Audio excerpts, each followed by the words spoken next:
জানো মা, আমি না কবিতা লিখেছি, তোমরা পড়বে কি তা? মার কাছে গিয়ে খাতা মেলে ধরে ছোট্ট অপরাজিতা। রাগী চোখ মেলে মা তাকে বলেন, মাথা কি খারাপ হলো?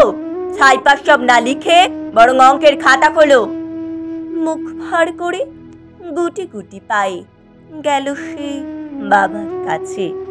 ও বাবা, কবিতা লিখেছি, তোমার দেখার সময় আছে? মুখটি না তুলে বললেন বাবা। কবিতা লিখেছ? বেশ, পড়বো তো বটে, আগে খবরের কাগজটা করি শেষ। অগত্যা গেল সে দিদিটির কাছে। ডাকল সে, দিদি আয়, দেখ না কেমন ছবিটা এঁকেছি ছোট্ট এ কবিতায়। দিদির দু চক্ষু টিভি পর্দার ছলমলে রোশনাই। বলল, কবিতা তুই লিখেছিস? কবিতা না, ওটা ছাই। অপরাজিতার চোখ ছলো ছলো, বুকে কান্নার ঢেউ। তার লেখা এই প্রথম কবিতা দেখলো না পড়ে কেউ।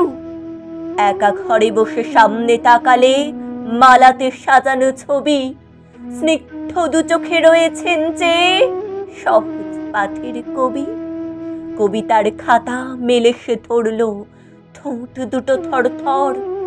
বলল, ঠাকুর কেউ না পড়ুক, তুমি এ কবিতা পড়ো।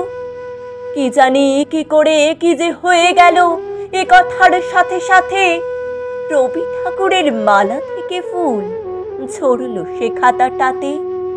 মনে হলো তার সামনে দাঁড়িয়ে বুঝি রবীন্দ্রনাথ, মাথার উপরে রাখলেন তার আদর মাখানো হাত।